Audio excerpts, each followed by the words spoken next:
You're listening to The Gary Harris Show on Tide 100.9 in Tuscaloosa.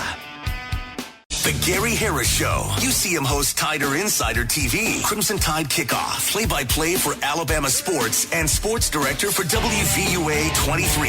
It's time for The Gary Harris Show on your home for Alabama sports. Tide 100.9 and streaming on the Tide 100.9 app. All right, good morning, everybody. It's straight up 9 o'clock on this Friday, March 22, 2024. Yeah, it's a little overcast outside, but we're not going to let that curb our enthusiasm. It is Friday, the TGIF edition of the Gary Harris Show. I've said it before. I'll say it again. It's my favorite day of the week. Yes, I enjoy Saturday and Sunday. Don't get me wrong. But Friday is that day where the energy level is so high. Going into the weekend, it just everybody's got an extra little giddy up in their step, even if you're like me and you have to work all day. And still, it's Friday.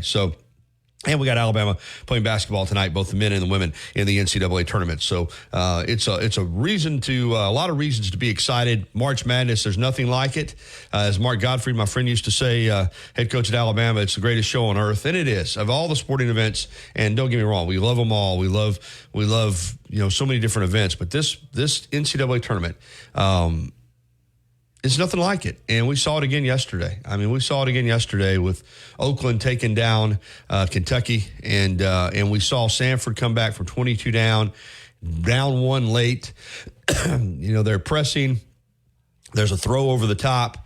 Kid catches the ball, and then the young man from Samford, and I've got his name. I want to look it up real quick. Tracks it down very much like LeBron James did a few years ago for the Cavaliers against the Warriors. But A.J. Stanton McCray tracks the guy down and absolutely gets as clean a block as you're ever going to get. He missed him with his body. He missed him with his arm. He hit the ball. The kid went ahead for Kansas and went through with the dunk attempt and hit the ground. The official, who was in great position, anticipated the foul. And I understand officiating is a hard job, but he anticipated the foul. He saw the kid hit the court because the block was so good. When he hit the rim, he lost his momentum. He hit the court. They called a foul. He made two foul shots. And I'm not saying Samford would have won the game, but they would have had an excellent opportunity because they would have had the ball. But they had their guys in the backcourt there behind the play that would have grabbed the ball, and Samford would have had a chance to win it. They wound up losing a heartbreaker. But, again, I know coaches will say, well, there's missed calls throughout the game. I understand. I do. But, Wyatt, some missed calls are bigger than others. And in this point in the game, when the game is on the line and the official's in perfect position, and, when you look back again, slow-mo replay, I understand it's live time. But if you're watching, if your eyes are where they're supposed to be, which is on the play, how could you be 6-8 feet away and not see that was a clean block? I think it was reactionary. I think because of the circumstance with the kid having a breakaway and Samford down, he anticipated the foul. And he committed to blowing the whistle, and he blew it, and it wasn't a foul. Yeah, no, that was not a foul whatsoever. I think you're absolutely spot on there. It was, like you said, he thought it was going to be a foul, so he went ahead, got ready to blow the whistle, and then the kid hit the deck and he blew the whistle, and then everybody realized, oh, wait, that wasn't a foul. So, but a lot of people are using this opportunity to say, maybe we need the coach's challenge in college basketball. Well, if Bucky McMillan had one right then, he would have made it, and he would have been correct. I guess the one reason they've stayed away from it is there's also the other argument that there's too many stoppages in play already. I don't know. Listen, it's a flawed game. All games are. Anytime there are officials involved, there are going to be mistakes. There are going to be missed calls. But again, I get it. If it counts 2 points for the free throws, but if that is in the first half with 8 minutes to go, we move on. In that situation, there's really no opportunity to move on. Just the way it is. But anyway, March Madness is unbelievable, and we're going to run it all down here for in a moment. Let me go ahead and tell you about Alabama Credit Union. They are the first hour sponsor and have been for a long, long time. And I just really love being associated with them. Also want to remind you that coming up on Monday, it's the annual meeting, the 2023 report to our members. They'll have the 2024 annual meeting at 5:30 p.m. at the Tuscaloosa River Market, and it'll be live streamed as well. It is for all of the Alabama Credit Union members, and you certainly want to, if you're in town or in the area, get by and let your voice be heard. The credit union continues to grow rapidly, and the voice of each member remains important. Don't miss your chance to win a door prize and enjoy refreshments at the meeting. Members are also invited to chat with our officials and staff following the meeting. And if you can't join in person, as I said, join us online for a live stream of our annual meeting. The video link will be available on March 25th. Go to alabamacu.com to learn more. That's alabamacu.com. Alabama Credit Union. Loans for real life. Some rules and restrictions do apply. See if you're eligible for membership. Then join today and feel good about your money and pull extra change in your pocket. All right, as I said, it's the TGIF edition. We're going to get you ready for the weekend with all that great weekend music. Also, your phone calls here in the first hour on the First and Main Condominiums hotline at 205-342-9904. First and Main Condominiums, luxury condominiums in historic, beautiful downtown Northport, Alabama. All right, let's talk about what all is going on, because there is a lot. A lot of people's brackets are already busted. Hey, man, there's nothing wrong with that. It's all for fun, unless I guess you put a lot of big money in it. I didn't do great. I did okay. I had North Carolina. I had Michigan State, both winners. And I had, let's go on through. I had BYU loser. I had Illinois winner. I had Kansas, even though I'm really proud of Sanford in the effort that they put forward. I had Kentucky, loser. I had South Carolina, bad loser, because I went against my instinct on that one. I had a feeling with Dana Altman in Oregon.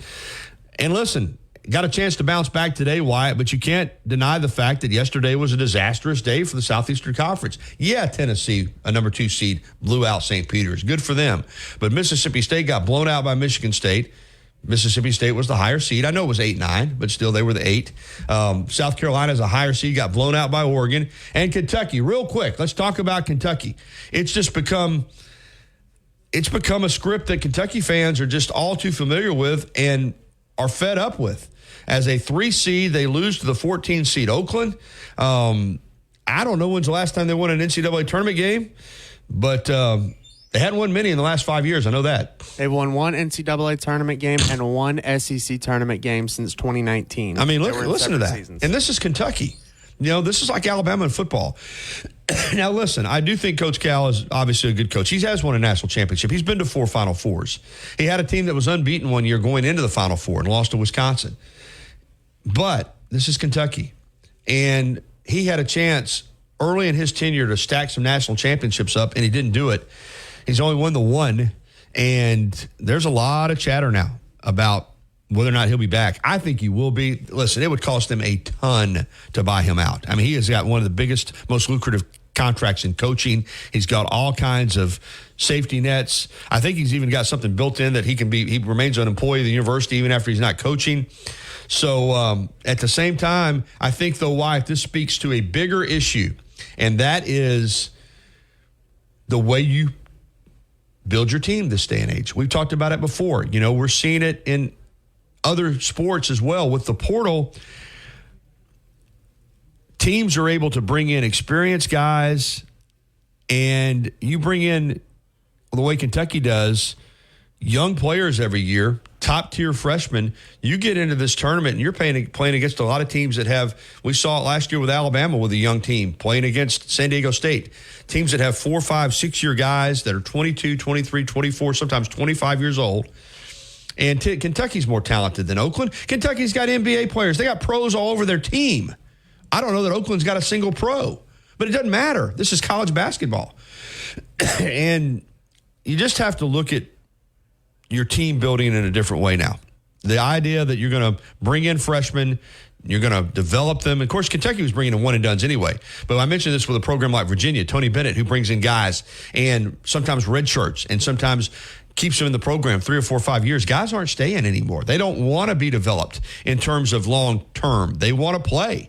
And if they're not playing for you, they're going to play for somebody else. Or the little guard for Oakland who shot and made 10 3-pointers. 10 3-pointers, which is the second most ever made in an NCAA tournament game. 11's the record. He had played 5 years at a Division II school, D2 school. Went into the portal, didn't have any offers other than Oakland, and he is the reason that Oakland won that game. You make 10 3-pointers. Also today, of course, Bama football practice yesterday in full pads.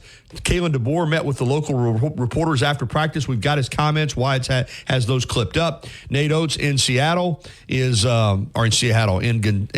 Spokane. Met with reporters as well.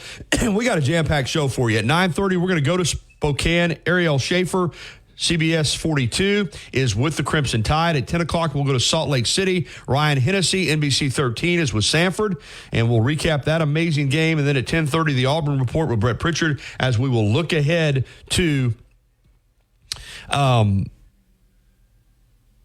the game with the Auburn Tigers against Yale. So we got a jam-packed show, so much to cover. Let's go ahead and jump out on the phone lines. We've got Dossie. Tom, you hold tight. We're going to get to you probably, but we're going to take them in the order that they came in on the First and Main Condos hotline. We'll get to Dossie, and then we'll have our break, and then, Tom, we'll get to you when we come back. Hey, good morning, Doss. Hey, Gary, how are you? Doing well. Good to hear from you. Hey, I just a couple of thoughts. And I don't know how you feel about this. I kind of want to tie this in with Nick Saban. Coach Saban said he didn't want to bring the program down. And I think that Cal is being blamed for bringing the program down, and maybe he is. But this is my observation from watching that game last night. And first of all, you had a caller Monday that nailed this one. I mean, he was all over it. I think you remember you said Cal's going to have to walk back to Lexington. But yeah. Anyway, my observation is, all across all college sports, and maybe perception is reality, maybe not. These kids are playing, they're not playing for the name on the front of the jersey anymore. I don't think Cal's reaching them. I think Coach Saban alluded to that he was having trouble reaching the players with his message. I think the same thing's going on with Cal. I think they don't listen. They were sloppy last night, bad passes, lack of effort, dumb fouls, and Cal's being blamed, and maybe rightfully so, for bringing the program down. But these players look like, and I hate to be so generic, they look like they don't care. And I wonder, amongst all college teams, Alabama included, there was a time where players would lay down on the train track for their school. I'm wondering if that even remotely exists anymore.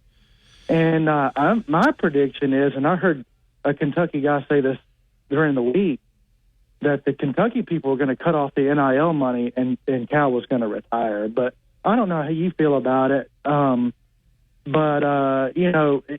kind of sad in a way. But that, and I hope I'm wrong. I don't have a good feeling about tonight. But the good news there is my gut feelings are usually completely opposite. And then, Gary, it's funny. I was going to try to go to the Georgia-Alabama baseball game in Athens this tomorrow. Supposed to be a really nice day, and you can't find a ticket. So I guess that speaks to how Alabama's doing, and maybe even Georgia. Yeah, another little tidbit on that series. Alabama, I don't know if they're staying up in South Carolina, or if they're staying north of Athens, or if they're staying in the Atlanta area. They're having to stay about an hour away.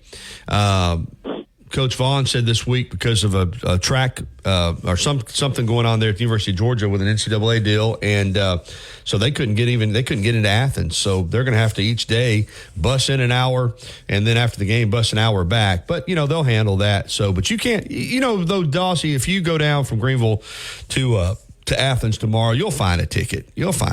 So you'll get a ticket if you go to the game. So. I guess I was just speaking to. No, it's listen. It's maybe the popularity of it. Yeah. Well, like I said, they got a jam-packed campus this weekend, and they're going to be. But you ought to still go down, because I think you'll hopefully Alabama win that first game tonight, man. But real quick, and because I got to get to this break, and I got calls lined up. Your prediction for Alabama Georgia baseball, because I know you're a huge baseball fan. Will Alabama win the series?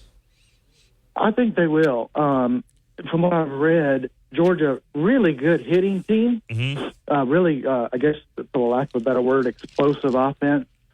But their pitching is really a mess. Yeah, I think Alabama can hit them. I think Alabama's going to win the series. I think they're going to get 2 or 3, and on the road, that would be huge.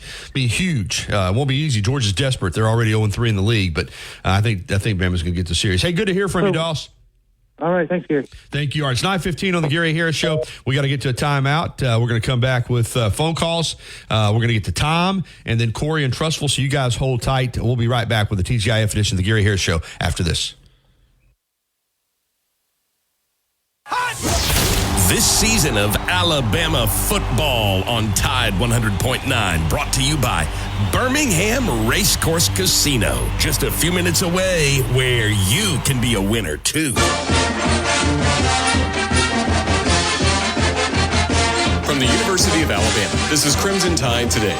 It's a daily update on Bama sports and it's brought to you by Guthrie's. America's original chicken finger restaurant is now an official partner of the Alabama Crimson Tide. For franchise information, visit Guthrie'sChicken.com. Hello again, everybody. I'm Roger Hoover. Ahead of Friday's first-round game in the NCAA tournament, head coach Nate Oates previews Alabama's matchup with Charleston. Coach Kelsey's one of the better up-and-coming young head coaches. They play a pretty modern style of basketball, pretty similar to us, to be honest with you. I mean, their offense is top 60 in the country. Their pace of play is top 50. Their three-point rate's top 20. Like, they're playing fast, spreading it out, taking a lot of threes. You know, I'm going to have to see exactly how they get it, but I'm about to see my staff's already working on Charleston. And then obviously playing, you know, if we're fortunate enough to get past Charleston and playing the winner of St. Mary's and Grand Canyon. Those are two teams out west. So we've played semi-neutral. I'll have more in a moment. Founded in Haleyville, Alabama in 1965 by Hal and Melissa Guthrie, Guthrie's was America's first chicken finger restaurant. Guthrie still uses the family's original Southern fried chicken recipe in every chicken finger they serve, fresh, hot, and fast. Guthrie's Golden Fried Chicken Fingers has been Alabama owned and operated for over 58 years and is still going strong. Come see us soon. Guthrie's, America's original chicken finger restaurant and now an official partner of the Alabama Crimson Tide. For franchise information, visit Guthrie'sChicken.com. Join us all weekend for Crimson Tide men's and women's basketball in the NCAA tournament, Alabama softball at home against Virginia Tech, and Crimson Tide baseball on the road at Georgia, all on the Crimson Tide Sports Network. Crimson Tide Today is presented by Guthrie's. Crimson Tide Today is a production of the Crimson Tide Sports Network from Learfield. As much as Innisfree has evolved, it will always be that place to escape and have a good time. Whether it's for a game day weekend, to reminisce on college days, or to create new memories, if you're looking for a good time, there's only one thing to do. Head to the Free at 1925 University Boulevard. And don't forget about the Lucky Lunch Meat and 3 special. Monday through Friday from 11 a.m. until 2 p.m. Get a meat and 3 vegetables for just $8.49. Or for a lighter appetite, try the Lucky Lunch soup, salad, or sandwich combo. I'll see you at the Free. Since 2011, Billy's Sports Grill, located on Main Avenue in historic downtown Northport, has been serving their legendary signature chicken sandwich, award-winning wings, and handcrafted cocktails. Billy's is also the spot to watch all your favorite sporting events with big screen, high-definition televisions, both dining rooms, at the bar, and outside on the beautiful patio. Come by and say hello to Kim and Lisa, the Billy's Management Dream Team. Billy's, good food, good friends, and good time. Life doesn't wait for when your finances are in perfect order. It just happens. But no matter what surprises come your way, Alabama Credit Union will be here to help make it affordable with great personal loans, mortgages, and auto loans. They offer an easy application process and fast decisions so you can stay focused on feeling good about whatever life brings your way. Alabama Credit Union will be here to help make it affordable with great personal loans, mortgages, and auto loans. Alabama Credit Union, loans for real life. Visit alabamacu.com to learn more. Some rules and restrictions apply. See if you're eligible for membership, then join today and feel good about your money. Tide 100.9 Tuscaloosa weather. Cloudy and cool with periods of rain today and tonight. The high today 64, tonight's low 53. Tomorrow a small chance of a shower early in the day. Otherwise mostly cloudy, the high 66.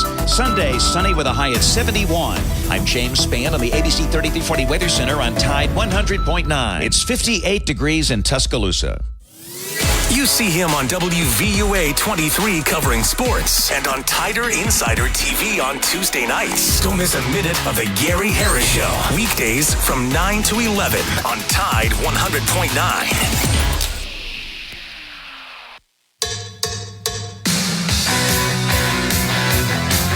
Oh, yeah, 9:19. We're all working for the weekend, and it's here. Also, so much to cover this morning. I do want to mention, I didn't mention it at the top. Alabama picks up another commitment from a top 2025 linebacker, 4-star linebacker Abdul Sanders from famed Mater Dei High School in Santa Ana, California, committing to the Crimson Tide. And, boy, I tell you what, Alabama recruiting under Brian Harsin doesn't look a lot different than it did under Nick Saban. It's just rolling, and not going to slow this train down anytime soon. All right, we're going to jump out here on the First and Main Condos hotline for just a couple of minutes and visit with my pal Nick Steed from Innisfree. March Madness is here. Innisfree is already cranking, and, of course, bigger today than yesterday, though, because we got Alabama playing tonight at 6:35 on True TV against Charleston out in Spokane. And at 4:30, we got the Alabama women on ESPN2 playing Florida State. Of course, Innisfree, 2 different areas to watch games, plus an outside patio. It's going to be cranking, Nick. Yeah, we're excited. This time of year is it's a little different than it looked like 4 or 5 years ago. More or less, when are we going to play? Where are we going to play? Besides, if we're going to get in. So we'll have the girls' game going on 4:30 on the loudspeaker. So if you want to come in, watch that, listen to the game, and then hopefully that leads to hopefully they get a W, and that leads into watching the men get another W out there in Spokane today. Yeah, back-to-back W's would be nice tonight. As I said, what makes Innisfree unique, in addition to just having a great atmosphere, is 2 separate areas. Bar areas and food areas. You've got a front area, you got a back area, then you've got the outdoor patio, all with TVs and all with food service available too. Yeah, and today, if you want to come in early, we've got our Lucky Lunch that I know you I love it. highly of on your show. We've got that going until 2 p.m., and then after that, just hopefully the weather will hold off for us, and everyone can come enjoy the patio, some nice weather, food and beverages while watching the Tide roll. Yeah, I'm glad you mentioned Lucky Lunch, because with the games cranking up in the AM, it's a great opportunity to try it. I still have people tell me, Sneed, that they didn't realize until they try it how good the Meat and 3 is at Innisfree. And today you combine the Lucky Lunch with ball games. It's going to be awesome. Innisfree is going to be happening from this morning, from 11 a.m. right up until the AM hours on the other end. And there's going to be basketball all day. Thank you, Nick. Yeah, thank you, Gary. Have a good one. All right, Nick Sneed from Innisfree. All right, let's keep it rolling with the phone calls. We're going to get to Tom and then to Corey and Trustful. Hey, good morning, Tom. Gary, how are you? Doing great. I had a couple of things. Our guy's 3 under. Did you see that? Well, yeah, he shot 3 under. You're talking about Justin Thomas, and he had 4 par 5s. He didn't birdie a single one of them. I'm telling you, man. I know, he's in the mix. Yeah, he's in the mix. I'm just saying, he's got a chance, man. He can just a couple of small things, and he can go low again. Yeah. Let me run this by you. I want to get your take. Is Adam coming on today? Well, no. He had to take a flight out early this morning, so he texted me, and but we are. So no Adam again this week. Yeah, I thought he said yesterday he was going to be able to come on, and then he didn't call me. He texted me early this morning and said flight changed. Yeah. Here's what I wanted to get at. This guy that plays for the Dodgers, Ashante, have you been following that crazy story? About the gambling? The guy that plays for the Dodgers signed that big contract, $400 million. Ashante, is that his name? Yeah, his interpreter. Yeah, he's stolen $4.5 million or whatever. Whoa! Before you go anything else, yesterday this guy that's a beat writer for Auburn baseball, he was on a show that I happened to be listening to, and he was blowing this stuff out there, and he said this, and I thought it was fascinating. He said that story changed about 4 times. And now, listen to this, the player wired $4.5 million to a bookie to cover bets that the interpreter had run up, who lives on a salary of $200,000 a year, and now everybody's wanting to know what bookie is going to loan somebody like that $4.5 million and let him get into it. And now the pressure's on Major League Baseball. What you going to do? Because he wired that money directly to a bookie on gambling. Now, Pete Rose, what you going to say? No, it's a mess. I agree with you. It's Is it the craziest thing you ever heard? I got $500 million, but I'm fixing to risk it for $4.5 million with a bookie, you idiot. Yeah, it's crazy. It just makes no sense. And Shohei Ohtani's involvement is and again, I'm asking too. When I know he makes millions and millions and millions and millions, hundreds of millions, but you've got financial people, accountants, agents. You need to know where your money's going. I mean, that guy tapping into your account. He knew where it's going. He knew exactly where it's going. Well, it's a smoking gun. It feels like a little bit for Major League Baseball. You're right. They started that lie about him stealing it, but that guy ain't stole that money. They were trying to get a little side action going with that bookie, and they got burned, and now he's trying to keep him shut up by paying the gambling debt off. I guarantee he was throwing that money down for that player. Well, I don't want to say that I guarantee that, but it's we'll see what happens. That's all I can say. It does not look good. Whatever. Thank you, Tom. Well, I don't think that Shohei Ohtani needs to be gambling with the kind of money that he's making, but we'll see what happens with that for sure. All right, let's get to Corey in Trussville. Hey, Corey. Good morning, Gary. How you doing this morning? Doing well. Well, I'm excited about this Virginia Tech series here, but I'm nervous about it because Karen said yesterday that they are coming in with a very explosive offense, and this is going to test our pitching to the max. And in my opinion, in reality, I'll take a split if we can get it, because I've wondered if this is just me. I wondered if Beaver would pitch both games, because I know we have 6 pitchers, but you would wonder from an experience standpoint if it's good for Beaver to pitch both games, because you may need to do that down the road. And I know there's a reason why you have 6 pitchers, but if you need to grab 2 big wins, you just wonder if you want to use her for both. I won't be surprised if not this weekend, certainly once they get back into SEC play. I think there'll be a lot of weekends she pitches twice. I think they'll, just like with Montana, I think there'll be a lot of weekends she pitches Friday and Sunday, because she is the top pitcher on the staff, even though they've got 6 pitchers, as you said. But in big games, you want to throw your best out there. So I think you'll see her possibly this weekend. And even if she doesn't start 2 games, they can bring her in out of the bullpen as well. So yeah, she's going to be their go-to pitcher. So I think you'll see her start 2 games in a weekend, regularly, really. What are your thoughts on these 2 games this weekend? Well, I don't know. It's just kind of weird, Corey, from the standpoint that here we are. This is supposed to be, a bye weekend for Alabama in the sense that they don't have conference games, and they go ahead and schedule this series with Virginia Tech, but it's in Tuscaloosa, the Rhodes House. Like you were saying, they hit a lot of home runs. Virginia Tech does, but Alabama at home. I like Alabama. Alabama is 6-0 all time versus Virginia Tech, but this is probably the toughest Virginia Tech team we've faced. Like I said, I wouldn't even mind if we got a split out of it, because, like I said, this is a very tough team we're facing, and I don't think you can afford to go 0-2 against Virginia Tech, because from a resume standpoint, I think the committee will be watching this. No, I agree. It's big. It's big for down the road. It is, and yeah, you don't want to lose both games. I promise you that. I just hope they get to play tonight.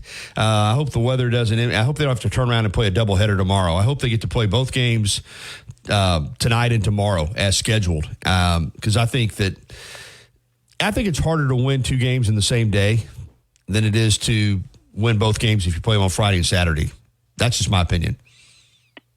Yeah, I think it would benefit Virginia Tech playing doubleheader, because that way Beaver can't pitch both games. That's right. No way she can. So, but I don't know. Again, I said, in the 3-game series that they play in the SEC, I think we're going to see Beaver twice, like I said, regularly.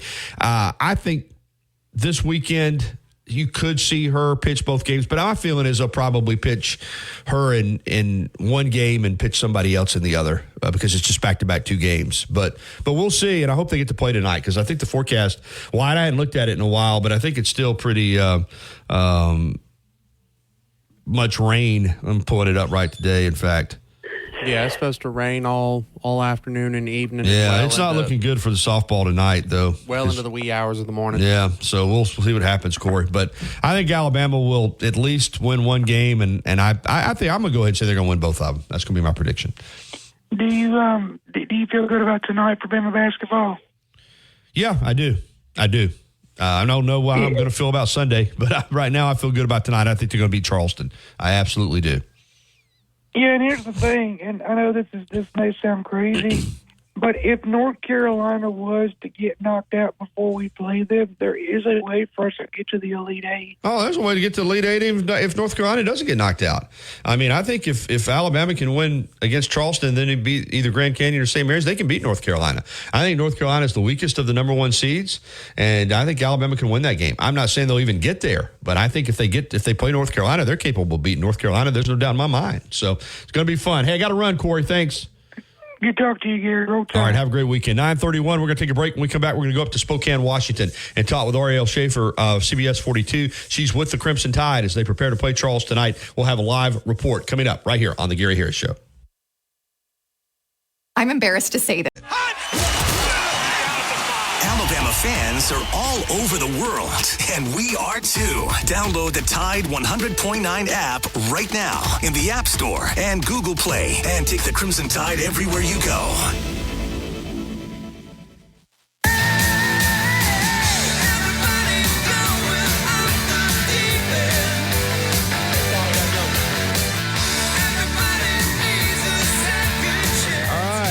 Back into the Gary Harris Show. It's 9:33. I'm multitasking like crazy this morning, and hope you didn't catch me on the phone there.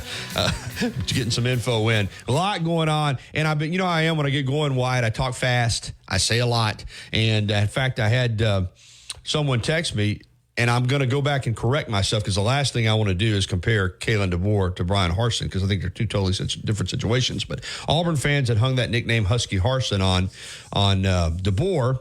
And now, of course, Alabama fans are countering with Seattle Saban, but the Auburn fans say he wasn't going to be able to recruit, and he's recruiting like crazy. And I had said earlier, and I guess I had Husky Harsin on my mind, I had said earlier that Alabama recruiting under, I meant to say Kalen DeBoer, doesn't look a lot different than it did under Nick Saban. But someone texted me and said, I said Brian Harsin. Well, there's no comparison when it comes to recruiting. Let's be clear on that, between Kalen DeBoer and Brian Harsin and what Kalen DeBoer is doing at Alabama and what Harsin did at Auburn. So if I indeed said that, I certainly apologize. All right, let's jump out on the First Domain Condominiums hotline.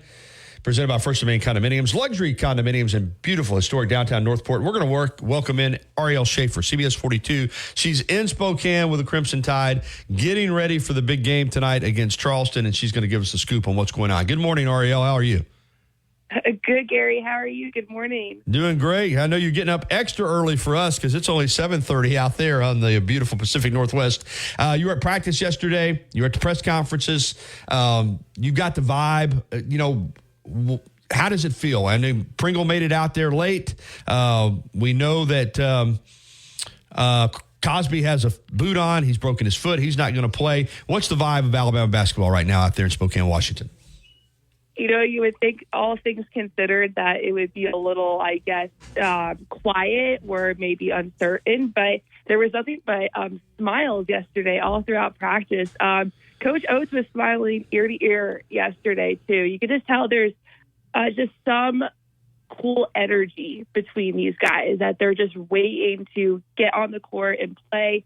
And, you know, speaking to Devin, too, he was like, hey, yeah, no, I know I have the boot on my foot, but he's still going to support the guys no matter what. And, it's just a good vibe. And I think they're really ready. They're itching to take the court. So they feels like they're pretty loose to you, pretty just in the moment and no stress at all, huh?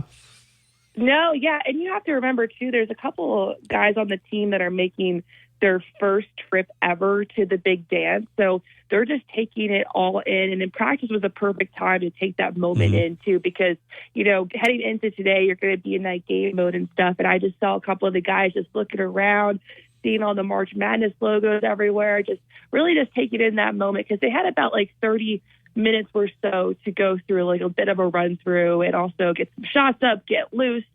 You have to remember that. But also, too, there's a couple guys, too, that could be possibly going into their last game of their college careers, too. So it was just, it was the first time I've seen a lot of them smile during a practice this year. So they feel loose, they feel good. And, that was the vibe in the locker room, too. They were very receptive with us and just saying that, hey, everyone thinks that, we're just a scoring team, and they're going to be surprised at the way that we play defense too. And they definitely have a chip on their shoulder, you would say, because they want to say that people work on their defense. Let's just be honest here. And that's the vibe that we got from them in the locker room. And that's also what Coach Oates was telling us at the podium.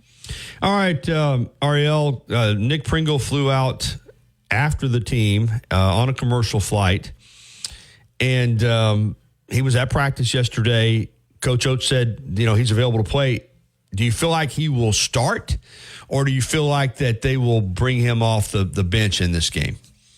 You know what? That's a good question. I feel like it just kind of depends on matchup-wise what we want to do, what they want to do with that. But I wouldn't be surprised if he started, because he's one of those guys I feel like brings the energy right away on the court. And, he's a big guy in the post. He's really good at the low block. He's good at running the floor and stuff, but I also wouldn't be surprised if he was that firecracker, be that sixth guy off the bench coming in. But they didn't say anything about that. I know, they're going to keep that hush-hush if he's going to start or not, but I wouldn't be surprised if it goes either way. When you look at the matchup, and I know Coach Oates has said, they play a lot like we play, and in very, similar styles. I mean, clearly you would think Alabama would be the more talented team, although I know Charleston's won 12 in a row, so they're on a roll. But I think, Ariel, and I'm curious what you think out there with the team, that when you look at Alabama and some of the matchup difficulties they've had with some teams that don't play a similar style and maybe go inside or have a different type of pace of play, that maybe this will help Alabama, because the pace of play shouldn't be an issue, and maybe it gets them into more of a rhythm offensively. What do you think? No, absolutely, too. I mean, Alabama comes in as one of the leading scoring offenses in the country. I think I saw a stat saying that they average on game 91 points a game or something. So definitely want to try to match that energy that Charleston is going to push on them too. But I wouldn't be surprised if Charleston maybe tries to be a little reverse and slow them down a little bit. We've seen that a couple of times too. Auburn tried to slow Bama down a little bit with the offensive rhythm and pushing the ball, because Coach Oates loves to grab the board and go for it, loves to run the floor. It's going to be interesting too to see who's going to control the momentum of this game. I definitely think it's going to be about runs, and that's exactly what the guy said in the locker room yesterday. It said, we have to capitalize on momentum. That first game in the SEC tournament, they went on an 8-0 run to open the game, and we were like, wow, they're going to do something. They're going to win. This game is over at this point. It wasn't. They lost the momentum coming out of the timeout, and that's something that they want to not do heading into this game. They don't want any regrets. They don't want to come into the locker room either at half or after the game being like, oh, man, that first half we could have done this. They don't want that. They want to have the complete 40 minutes, and that's the key to the game there, is to be consistent, because they go up and down, up and down. I feel like when they're coming through timeouts, or they're coming out of halftime, and they just have to just put it all together and just also communicate as one, because there's a lot of times I feel like there's some guys on different pages. So I think they've been working on their communication and also just capitalizing on the moment and the momentum. All right, Ariel Schaefer with us from Spokane, Washington. You're really multitasking out there for CBS 42, because in addition to covering Alabama, you've also got UAB and Auburn there as well. UAB playing San Diego State and Auburn taking on Yale. Let's start with Auburn. What's the vibe around the Tigers? They're just pumped, honestly. They are putting the past week as an old chapter, ready to write a new chapter. That's what they've been saying. They're coming off the high of the SEC championship, too. they just really want to prove something. They're trying to make it past the first two rounds for the first time since that 2019 team. And we all know how far that 2019 went and how good that 2019 team was. But they want to be better than that. They're getting compared a lot to that 2019 team, but it's a completely different team, and they're trying to write their own story. That front court is going to be super important with Auburn. It's accounted for 54% of their scoring so far this year between Janai Broome, Jalen Williams, Dylan Cardwell, and Chaney Johnson. But they're just ready to play, and Yale plays a slower pace type of offense, going to try to slow them down. But if they just rely on their depth because they brought an 8 to 10 man rotation, it should be all Tiger ball today. The SEC yesterday 1-3. And then, Tennessee won handily as a 2 seed over 15 St. Peter's. But Mississippi State got blown out by Michigan State. South Carolina got blown out by Oregon. And we know what happened to Kentucky as a 3 seed, losing to the 14 Oakland. You're out there with Alabama and Auburn. Last night, was there any talk about that? Or I know they're focused on their own games, but the SEC's poor showing, a little pressure on the conference today, I would say, Ariel. No, absolutely, too. You have the powerhouse, the blue blood of Kentucky going down. And, a lot of people had Mississippi State going pretty far in their brackets. Definitely know they were bracket busters, but you can't focus on stuff like that. And that was, players weren't watching any games in the locker room before practice. They definitely weren't doing that. They were just focusing on themselves. And us media, we were talking like, oh my gosh, the SEC did not have a good day today, but it is a new day, and it's definitely not in their brains, whatever. I feel like the only pressure is that they could put on themselves is, putting pressure on themselves, I guess you would say, and getting in their own head, but they're not worried about the conference and bracket busting and all that stuff. UAB, if they're able to beat San Diego State, which I've got San Diego State winning in my bracket, they would probably get a crack at Auburn. I'm assuming Auburn is going to beat Yale. For UAB, just to win their conference tournament, to get into this big dance, they had to win the conference tournament, and they did it. Andy Kennedy, I know he's a fun guy to cover. I would imagine they're pretty loose because, a lot of people didn't have them playing in the NCAA tournament, didn't have them winning their conference tournament. They were able to do it, but they're playing a team that went all the way to the championship game last year, and a team that beat Alabama. What do you know about this matchup in regards to that San Diego State team? Are they as physical and big and strong as they were last year? Yeah, absolutely. And you're going to really have to rely on the post game too. You have, believe it or not, Davion Davis, and a lot of people remember when he played at Bama and also played at Mississippi State. He's making his first NCAA tournament appearance. And it's crazy to think about that because he's been in the game for so long and he's grown so much underneath Coach AK. And they're going to have to rely on the post. They have a good 3-man, 4-man low post rotation, kind of like how Auburn does between Yaxel Lindenborg. They have Javion Davis, and they have Chris Coleman. One thing that Andy Kennedy did ahead of the season was he hit the transfer portal, but he looked on the JUCO side. He brought in 3 of the top JUCO players in the country between Yaxel Lindenborg, Chris Coleman out of South Plains College in Plainview, Texas, and AJ Vasquez. And they have just been able to really grow as a team. It's been a bit, they had their struggles early on, up and down early on, but they say you want to play your best basketball in March, and that's exactly what this team is doing. But they did tell us the game plan is to be big and attack the post and also run the floor, because San Diego State is definitely more veteran on their side of the team. And that's exactly what the game plan is. But they're excited to be here. A lot of these guys, again, making their first trip to the big dance, just taking the moment. Davion Davis actually came out of the locker room, and we got it on film. He was just, I don't know if he was FaceTiming somebody or calling somebody or maybe on Instagram or whatever he was doing. But he was talking, and he had his phone up. He was like, here we are, the big dance. Like, he was pumped because he's had such a long career, so he's finally waiting to get to this moment. So they're loose, they're pumped, and I tweeted yesterday the vibes in the locker room were definitely unmatched because they're just ready to get out there on the court. Yeah, you're right on Davis. It seems like it was 5 or 6 years ago that he was at Alabama, because it was. Yeah, no, he's been there for a while, and it's really, it's hard to wrap your brain around the fact that he's only making his first NCAA tournament appearance, and this could be the last one. You know, he said he's not thinking about that last game or possibility that this could be the last game of his career. He's just soaking in the moment, and as the captain of this team, he's just ready to go to war just to make sure they can extend their season. Yeah, well, you're going to be following games all day. It's going to be a blast for you out there. All right, who do you have? Alabama and Charleston. Who are you picking? Alabama. UAB and Yale. Or UAB and San Diego State. I'm going UAB. Okay, and then I know you're taking Auburn against Yale. Yes, I am taking Auburn. So you got the clean sweep today for the Alabama teams.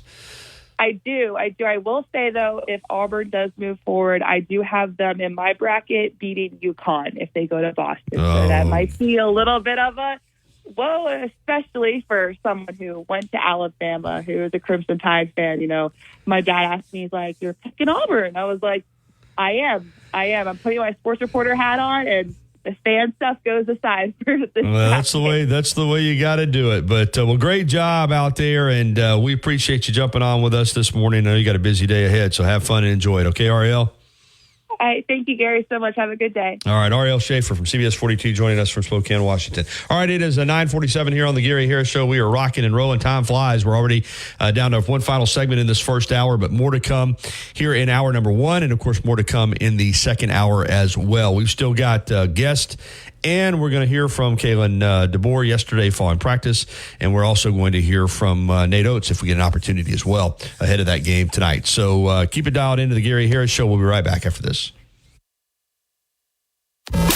Catch Christian and Corey Miller every weekday here on Tide 100.9. What's up, T-Town, Tuscaloosa? It's your favorite pastor.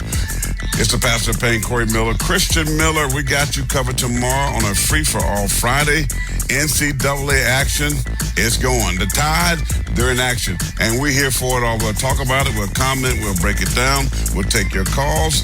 We'll talk practice at Alabama. The spring is continuing on. All that and more is happening on the Middle Edge right here on the Tide 100.9. Tune in 11 to noon to hear Christian and Corey Miller break down everything from college to the pros on Tide 100.9, the home of Alabama sports. Yeah. If you haven't already, you've got to try Tuscaloosa's unique breakfast, brunch, and lunch concept. Brick and Spoon, downtown Tuscaloosa at Timerson Square. It's fresh food with a Cajun flair featuring a full bar with build-your-own Bloody Marys and mimosas. Open daily, 7 a.m. until 2 p.m. Available for after-hours events, rehearsal dinners, receptions, and birthdays. They offer brunch and lunch catering. Call Brick and Spoon at 205-345-5551 for more information. Tide 100.9 Tuscaloosa weather. Cloudy and cool with periods of rain today and tonight. The high today 64, tonight's low 53. Tomorrow a small chance of a shower early in the day. Otherwise mostly cloudy, the high 66. Sunday sunny with a high at 71. I'm James Spann on the ABC 3340 Weather Center on Tide 100.9. It's 59 degrees in Tuscaloosa. You're listening to the Gary Harris Show. For Alabama sports. Tide 100.9 and streaming on the Tide 100.9 app.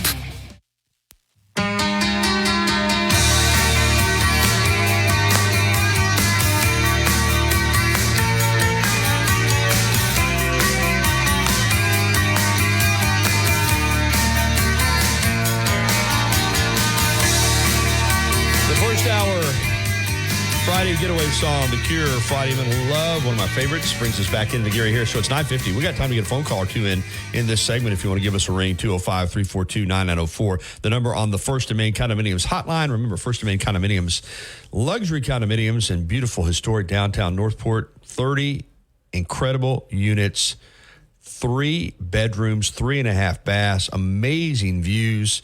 you got to check it out. That is for sure. All right.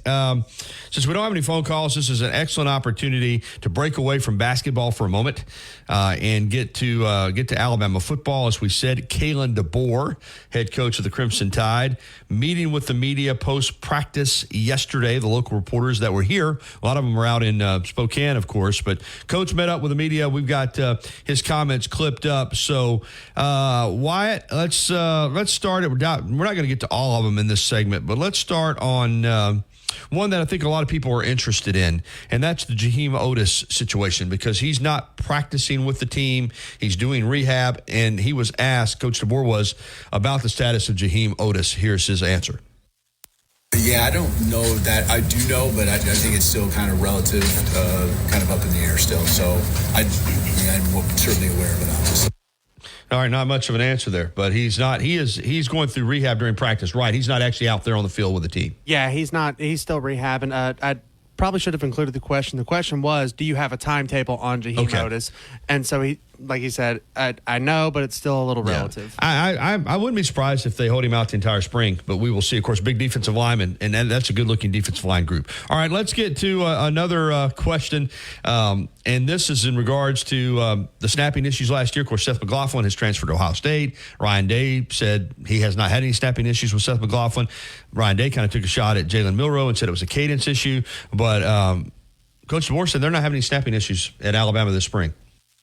I guess I only can really go off of what we've done right now, and we haven't had any problems there. So, we use our cadence, and that's the clock cadence. And so Jalen and all the quarterbacks have done a good job, I think, from what I've seen. We haven't really had any problems at all.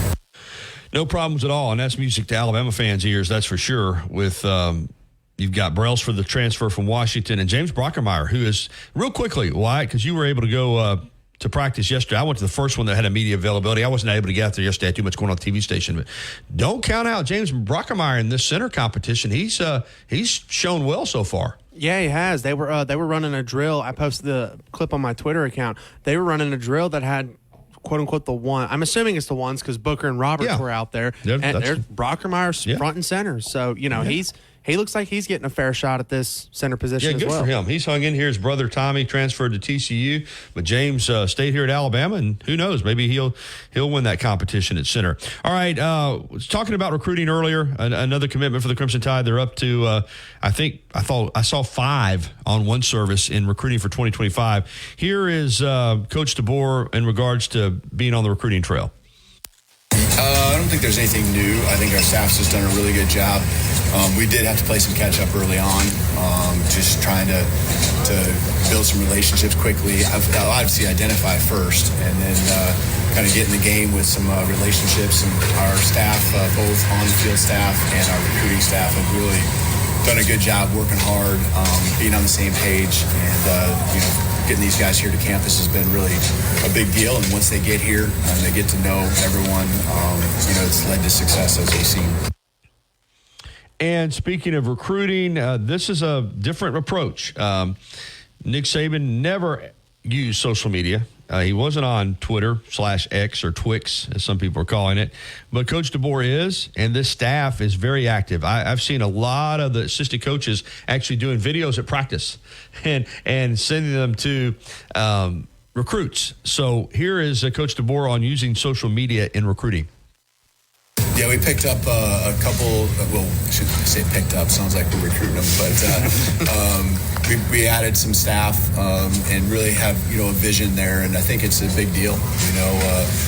Not just with the average fan, but with the recruits and prospects that we're looking at, what they like and what is attractive to them, and just trying to showcase our program. Also, just get our message out.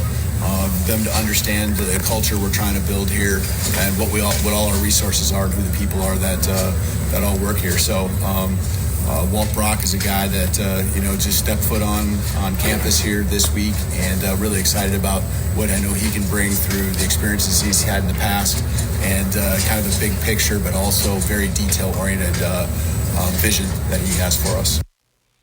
All right, let's. We got time for one more clip. It looks like. Let's get to the in-helmet communication clip, Wyatt, because that's something that's new, and maybe that will help with a lot of issues with sign stealing and things from the sideline. The offensive coordinator, quarterback's coach, the staff will be able to talk directly to the quarterback with in-helmet communication. And Coach DeBoer was asking about how that's going. We're working with Reed right now, 2 on offense, 1 on defense. On the defensive side, it's been clean every single time. Today, there might have been one. I haven't identified exactly if he couldn't hear us or what the situation was, but that's the only time. So it was nothing major. I think we got it figured out even within the practice. So it's been really good.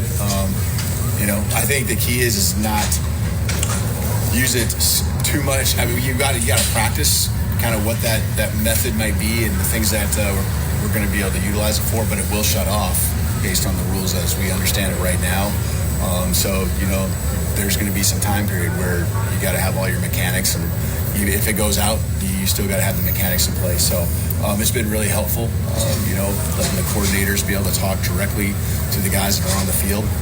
That's been a little different than anything we've ever experienced, but it's gone really smooth. So it is going to be something that they're going to use, but they're obviously going to have to keep the other system in place as well. So it'll be an added benefit. But in this, again, just in those clips, you heard this is a modern coaching staff. They're embracing all of the things that college football is about now. So, Coach Saban was an awesome fit for Alabama when he came. What he did was amazing. But this coaching staff, to me, with Coach DeBoer, seems like a really good fit for the modern game of college football. So it might be, 2 great coaches following Coach Saban was a great coach, and looks like DeBoer's got a chance to be a great coach, too. All right, that's going to wrap it up for this first hour. It's been brought to you by Alabama Credit Union. Member owned and not-for-profit. It's just a better way of banking. Find out more at alabamacu.com. We're going to start the second hour off by going out to Salt Lake City with Ryan Hennessy, NBC 13, to recap that Samford loss last night. And boy, that missed call at the end of the game. Wyatt's already said that he wants a coach's challenge. We'll see what the buzz is out in Salt Lake about that topic, since that foul call was missed late in that game last night. Plus, we'll have the Auburn Report with Brett Pritchard. More of your phone calls, more from Coach DeBoer, and some Nate Oates sound as well. Busy second hour of the Gary Harris Show coming up. Keep it dialed in right here. Tide 100.9 FM and 1230 AM, WTBC. Los Tarascos has been serving Mexican favorites like burritos, fajitas, and quesadillas since 1999. Their new location is at 4100 Owen Parkway in Northport. And, of course, you can find Los Tarascos in Tuscaloosa at 110 Skyland Boulevard. The bar areas feature big screen television so you can enjoy your favorite sporting events. Los Tarascos features daily happy hour specials. And for the best Mexican cuisine in West Alabama, remember, the name is Los Tarascos, with locations in Tuscaloosa and Northport. WTBC Tuscaloosa and W265CG Tuscaloosa, a Town Square media station. Tide 100.9 and streaming on the Tide 100.9 app. From the Fox Sports Studios in Los Angeles, here's Kevin Wyatt. Day 1 of the NCAA tournament on Thursday had an upset. 14-seed Oakland taking down the 3rd-seeded Kentucky Wildcats 80-76, putting speculation on the future of head coach John Calipari. 13th-seeded Samford gave Kansas a run for their money, but a late error by one of the referees calling a foul instead of allowing a clean block caused them to fall to 4th-seeded Kansas 93-89. 7th-seeded Washington State, they get by 6th-seeded Drake 66-61. And NC State, they keep the magic going. Now 6 straight wins in the postseason as they get by 6th-seeded Texas Tech 80-67. In the NBA, it's the Suns over the Hawks 128-115 behind 30 points from Devin Booker. The Mavericks take down the Jazz 113-97. Now, this hour's West Alabama real-time news update from the Tuscaloosa Thread Newsroom. Carly Russell, the young woman who falsely reported being kidnapped on I-459 in Hoover last year, has pleaded guilty, been fined, and given 100 hours of community service. NAACP Alabama President Bernard Simulton is accusing Governor Ivey and the legislature of turning back the clock on race relations by outlawing diversity, equity, and inclusion programs and taking away minority seats at the table. In sports, the Alabama women's basketball team takes on Florida State at 4:30 this afternoon. It's the Bama men against Charleston at 6:35. Get 24/7 local news coverage and sports updates when you download the free Tuscaloosa Thread app and sign up for twice daily email newsletters. The Gary Harris Show. UCM host Tider Insider TV. Crimson Tide Kickoff. Play-by-play for Alabama sports and sports director for WVUA 23. It's time for the Gary Harris Show on your home for Alabama sports. Tide 100.9 and streaming on the Tide 100.9 app. All right, welcome back into the Gary Harris Show. Gary Harris, Wyatt Fulton with you for another hour. The first hour was nonstop. So much to cover. Great phone calls, great guests, and we're going to keep it rolling here in hour number 2. First, though, I need to tell you, as always, this hour of the Gary Harris Show being brought to you by Patterson Comer, attorneys at law. You know, the big 800 firms, as I've said many times, they're going to try to help you. It's in their best interest. But do you really want to call an 800 number and deal with an attorney that you might not ever look in the eye? You may not ever even meet that attorney. What does that mean? Well, if they take your case, you know, they're probably going to look to settle it as quickly as they can to get it and move on to their next case. Patterson Comer, feet on the ground in West Alabama with Paul Patterson and Mike Comer. It's not that way. You'll deal with them directly. You'll meet with them in the office. They'll be maybe a little more patient, and if they have to, they'll go all the way to the courtroom with you. Personal injury attorneys, there are many available, but to have a firm with the character and the credibility of Patterson Comer, that's not common. Not common at all. Patterson Comer, attorneys at law.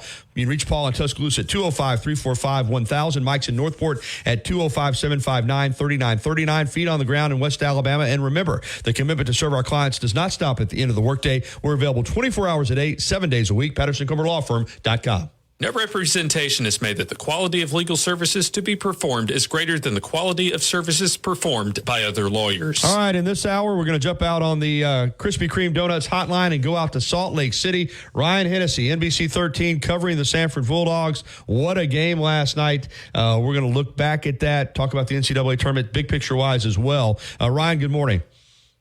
Gary, good morning. Thanks for having me, man. Great to have you. And, you know, and last night when I had that game on in the sports office and it was 22-point deficit for Sanford in the second half, I said, oh, well, Bucky Ball is going to lay an egg. And but that's what they do to you over 40 minutes. They just keep pressing. They just keep pushing. They just keep doing their thing and came back and had a chance to win that game. Before we get to the non-call that is the talk of college basketball this morning, along with Oakland beating Kentucky, just the effort and the ability to come back in that environment for Sanford last night was pretty impressive. Yeah, it really was. What a game it was, Sanford falling just by a few points. But I want to just give a shout-out to you, Gary. You asked me to come on the show when they were down 22. So you had a little hope in the Bulldogs, Gary, here. Well, I just, you know, they come at you in waves. You know, they're so deep, and I'm not as familiar with them as you are because you're in Birmingham. You cover them regularly, but I'd watched enough of them to know that over 40 minutes. Now, Kansas is a different animal. This is a blue blood in college basketball. Kansas is shorthanded, and you just can kind of sense that. I didn't know they'd come back and have a chance to win, but I didn't think they would get beat by 22, and I don't think you did either. No, and it was interesting after the game, Bucky McMillan talked about how many points was it? And I said 22.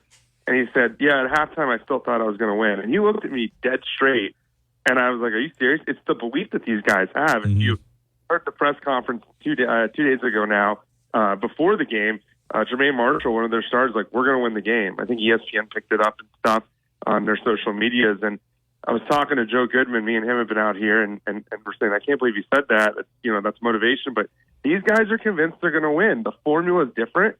Bill Self said, I don't want to ever see Bucky Ball again for a long time because it's just press, constant, and never stops. And I asked Bill Self, does this work at the next level? This guy was a high school coach in Bucky McMillan a few years ago. He said, why can't it work? Why can't it work? So a different type of coach, and the world saw it last night. Yeah, they really did. And I think that, you know, unless you were a Kansas fan, it was Kansas against the world because I think everybody else in the building, you were there. And I think everybody watching on TV, much like what with Oakland against Kentucky, I think people were Sanford fans last night. All right, let's get down to the nitty-gritty here because Sanford fights all the way back. They're down one late. They hit a basket, and then a great three-point play off of an inbounds with a little double curl action. And they're pressing. They're down one, and Arizona throws it over the top. And the kid is ahead of the play. But here comes A.J. Staten McCray out of nowhere to absolutely make what should have been one of the great plays in NCAA tournament history. But the official, who was in perfect position, anticipated the foul call And when the kid for Kansas, because the block was perfect, he went ahead and finished at the rim and hit his hands against the rim and hit the floor, and the whistle was blown. I understand it's a fast-paced game, but that's their job. He was in perfect position. He anticipated the foul rather than watching it all the way through, and he missed the call. And it really cost Sanford an opportunity, Ryan, to win that game. Yeah, it was heartbreaking. I mean, a lot of people saw it, obviously, in the replay, slowing it down. It looked like it was all ball. And I asked Bucky after the game about it, and really was a game changer. And I mean, Bucky McMillan at 40 years old, absolute class act. I put the video of what he said after, and then everyone was just saying, what a class act. He said, I'm just proud of my team for getting us in a position to, try to take over in the game, because it would have been a fast break because the guy was on the ground. It would have been 5-on-4. And, it's unfortunate. It's heartbreaking. And I was talking, like I said, it was me and Joe Goodman out there, and we were just saying, you know what, though? They put themselves in a position to win down 22, and the world saw them. And that's exactly what Martin Newton, Bucky McMillan, and this team wanted, was national recognition, and that's exactly what they got. It was a tough call, a tough way to go back. They're leaving today back to Birmingham, but, hey, Stanford's on the national stage in the big dance. All right, a lot of discussion this morning because there are stoppages in play and a lot of things are reviewed, and there's already some concern that they're reviewing, tenth of a second on the clock, and it takes 2 or 3 minutes. But the fact that you couldn't review that play under the current rules, and there's a lot of discussion this morning about a coach's challenge. What are you hearing out there in Salt Lake about that? Did it come up at all in the postgame press conferences that if there had been a coach's challenge and Bucky McMillan had a challenge, he could have used it there, and obviously that foul would have been overturned, but there's nothing in place for that. What's been the discussion out there in Salt Lake about that? Yeah, not a lot about it. I mean, Bucky kind of said that, that was one play of, a 40-minute game, but it definitely would have helped. And I think that the replay would have showed it, especially when you're sitting on the couch. It's funny because in the stadium, they don't show the replays because the crowd would have went nuts. You talk about the fans, everyone was behind Stanford. Gonzaga fans were behind Stanford because they wanted to play them in the next round. So that was funny. The Kansas guy, not to change the subject, but the Kansas player said, man, I didn't know there were so many Stanford fans. And Stanford traveled. I mean, they had 350 plus.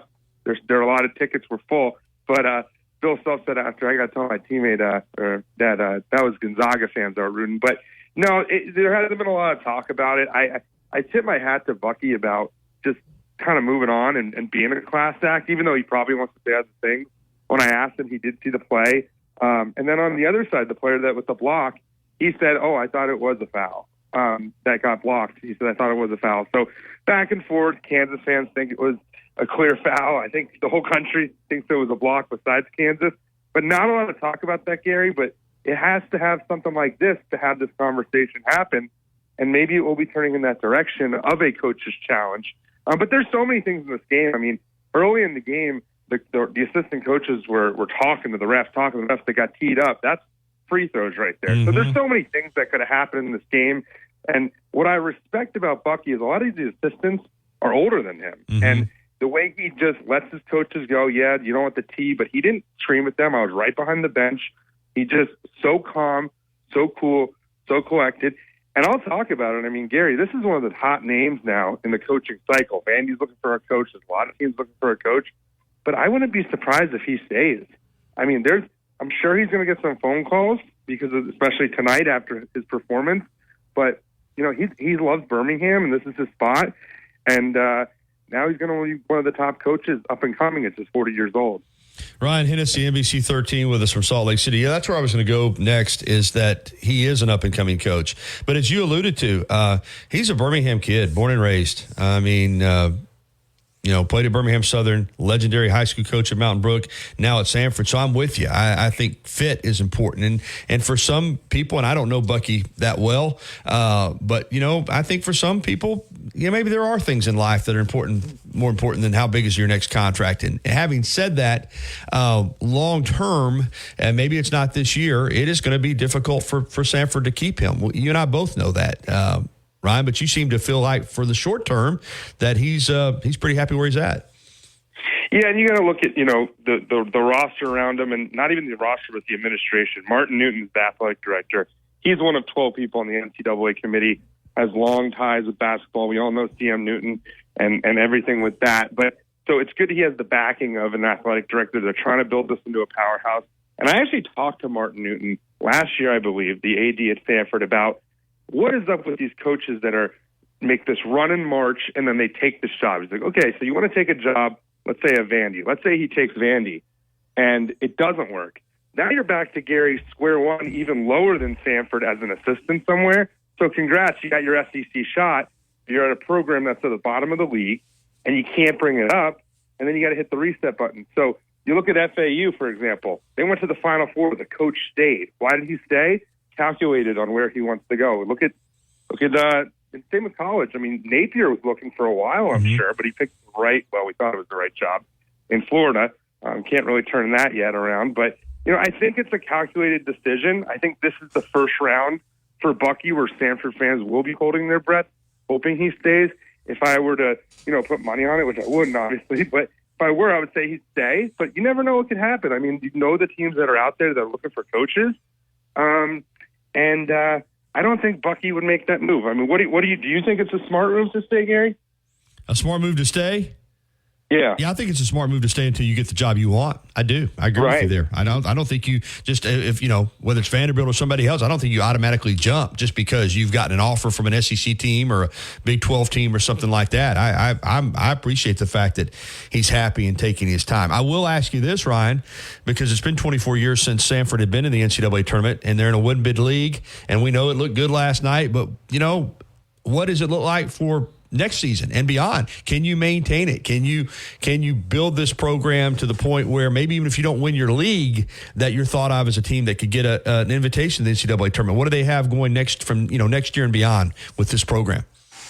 Well, America introduced themselves to Chor last night, and he's a junior. So there's a lot of now. That's a top player, national stage.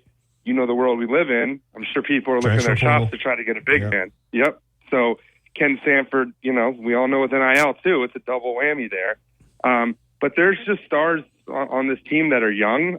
Some of them are seniors. Rylan Jones, who's actually the hometown kid, he'll be leaving. He was a graduate from Utah and Utah State, so playing in his hometown. That was a really cool story last night. He came back and the whole crowd was behind him. He told me he had 40 tickets he gave out. He wanted to give out 40 more. But there's some players, and you look at the other side, Gary. I mean, this is going to attract people to want to go to Stanford. I was talking to the president. You know how many people have been Googling Stanford now? Where is Stanford?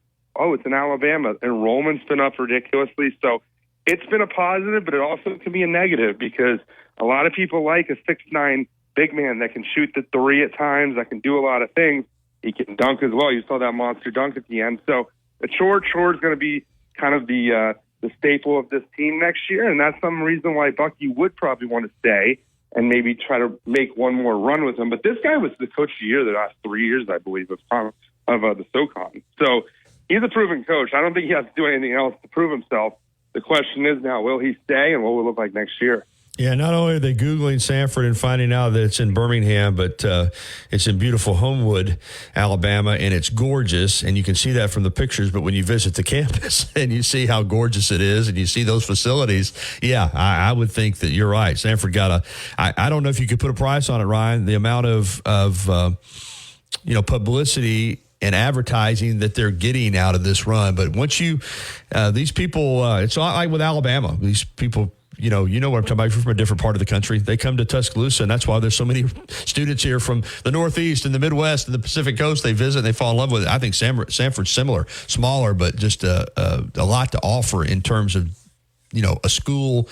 And you're right. I think they're going to get a boost of enrollment here. It's a big PR campaign. Sanford needs to strike while the iron's hot, don't you think? Yeah, and I think that the big question is if Bucky does stay and if he stays for years to come. I went to UNF in Jacksonville. It's a smaller school. We don't have football. And they always say we want to be Belmont. We want to be Belmont. We want to be Belmont. I mean, you look at the schools that are trying to be basketball powerhouses, and the poster child is the Northwest, Gonzaga. And that coach has been there forever because he never left, and that's the key, never leaving. I'm not going to say Stanford's going to be a Gonzaga, Gary, but, is that what they're trying to turn this into? Is that what they're trying to do? And they're building something special. Tonight was the coming out party for the Stanford Bulldogs, and it'll be interesting to see where to come. I mean, I was asked before, out of the 4 coaches in the state that are dancing, which one's going to go. And I really have an issue with I don't think it's going to be Bucky. I really don't. But we'll see. I could be completely wrong. In 5 minutes, he could be on the plane to Nashville for Vandy or something. But you'll have to wait and see. But definitely on the national stage, it's been an impressive performance by Bucky and the team. All right, Ryan, finally out there in Salt Lake, what was the buzz regarding, I know they got a chance to come back today to bounce back, but the SEC got the most teams in with 8. SEC's kind of beat its chest all year that we're the best conference. We're as good as the Big 12 or anybody else. And they come out yesterday and lay an egg. 1-3. Tennessee gets the only win. State gets blown out. Mississippi State gets blown out by Michigan State. Oregon blows out South Carolina, and then Kentucky loses to Oakland. What's been the buzz out there on the SEC, and is there pressure on the conference today to come back and have a big day? I think a lot of pressure today. I mean, we got some big ones today. A lot of people, I know you're in Tuscaloosa, but a lot of people are banking on Auburn to make a run now with Kentucky out. I know I had Kentucky going far. There's a lot of pressure, and it's all about Kentucky because they've got some guys. And I think last night, Coach for Kentucky said, Calipari said that, maybe my model's not working anymore, the one and done. All right. So that's all the attention right now. But South Carolina had a great year. To be bounced in the first round, not good. Not good. And a lot of people are saying, what is next for Kentucky? What are we going to do? Who's Kentucky going to get, Gary? I mean, who are you going to pay $30 million? With you. I've already said for the record, I think Cal's coming back. I mean, he's been, they've in the last few years, they've bombed in the NCAA tournament, but they're still one of the premier programs. And you're right. I mean, you'd have to pay him tons of money to go away. Then there's no guarantee you're going to get a coach that can get it done. I'm with you. I think Cal's staying as long as he wants. Yeah, and I mean, you look at the young coaches, South Carolina, a younger coach that's doing something special there. But would you like to have a good regular season or a run? I think you kind of have to do that trade-off. But so that was definitely interesting to see South Carolina fall. Kentucky, though, Gary, were you shocked that this team was a 3 seed, but at the beginning of the year we were talking about Cal's job. So I don't know. I mean, I think that there's more consistent teams playing today. Bruce Pearl's got that team rolling at the right time. We'll see what Alabama does. I'm intrigued to see what's about to happen today with Alabama. I'm not cutting you off, but you said Auburn is got it rolling. We'll see. I mean, because what Cal said last night's the truth. They had a really good regular season. They didn't win a tournament or a conference championship, but you're going to be remembered for what you do in this tournament. And Auburn's rolling until they're not. In other words, what I mean, because I don't think they're going to lose to Yale, but if they lose in the second round, this tournament defines so much of how your season's remembered. A lot of Mississippi State had a big push, even though they lost. Watch Mississippi State, and they went out and got blown out. This tournament has become so big, and it's such a barometer that you think you're rolling until you lose one of these tournament games earlier than you expected to. Then the whole season, Auburn's season, if they don't get to the Sweet 16, is going to be remembered completely differently. And they could lose in the round of 32. So. I completely agree. Yeah. So I was at the TV station last night, and some of my interns were like, "Yeah, man, well, it doesn't change the regular season." Yeah, it does. It's like Alabama last year. Alabama last year, that team should have been ticketed for the Final Four, and they didn't make it, and it left a bad taste in everybody's mouths. You know what I mean? Yeah, and if you look at Alabama's season last year, I was in Louisville when they lost. I mean, you look at the San Diego State team. Okay, then they went to the finals, but they should have been in the Final Four. That was a Final Four team. Will Nate Oates ever have a good team again like that? I don't think so. And then you look at Auburn. Will Auburn ever have a team that's this veteran heavy? And that's the formula now. You look at these seniors. I agree so there. That's the problem. And you go back to Kentucky real quick. 3 seed. Are they bragging about being a 3 seed in the tournament now? No, because your first response is you guys got bounced in the first round by a team in Oakland, which is not in California, by the way. It's in Michigan. So, you never know. Yeah. Should be fun. Should be fun. And don't count out UAB Blazers either. That could be a fun Sunday matchup. Well, if it's Auburn and UAB, that'll be awesome. In my bracket, I've got San Diego State beating UAB. But listen, they'll play the games on the floor, and we'll see. So, hey, great stuff, Ryan. Are you coming on back? What's your schedule? Yeah, actually, I'm flying with the team, so I'm coming back. I'm flying with the team. Yeah, something like that. So we leave around noon this time. So I guess 1 o'clock your guys' time, should be back and potentially on TV tonight at 10 o'clock, Gary. No sleep around here. Oh, you can do it. A couple of years ago, when I was in Indianapolis, I covered the game that night. late, getting everything done, getting back to the hotel, got up the next morning, drove back to Tuscaloosa, and was on the air that night at 6. So you can do it. And you're flying. So. No sleep in March, right? That's right, buddy. Hey, thanks a lot, Ryan. Yep, thanks for having me, man. All right, Ryan Hennessy, NBC 13. It's 10:21 here on the Gary Harris Show. Hey, the YMCA, I keep saying this, the Y is ready when you're ready for the Y. I was in there yesterday, man, just love the place. 2300 13th Street, Jeff Knox, the CEO, great personal training, fitness classes, everything that you need. Silver Sneakers program for seniors. They've got, they can help you with your child care.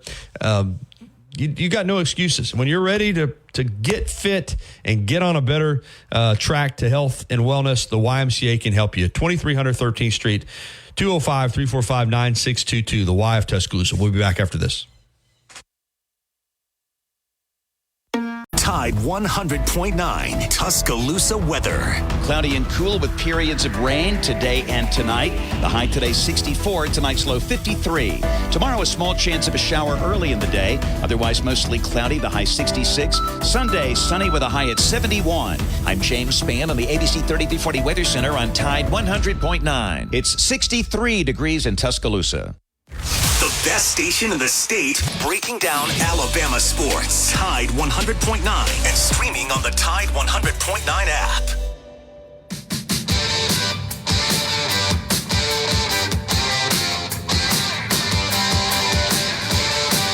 All right, 10:25. Welcome back into the Gary Harris Show. Elton John, Saturday night's all right for fighting. Yeah, I won't want you fighting, but Saturday night's all right for getting a little bit rowdy.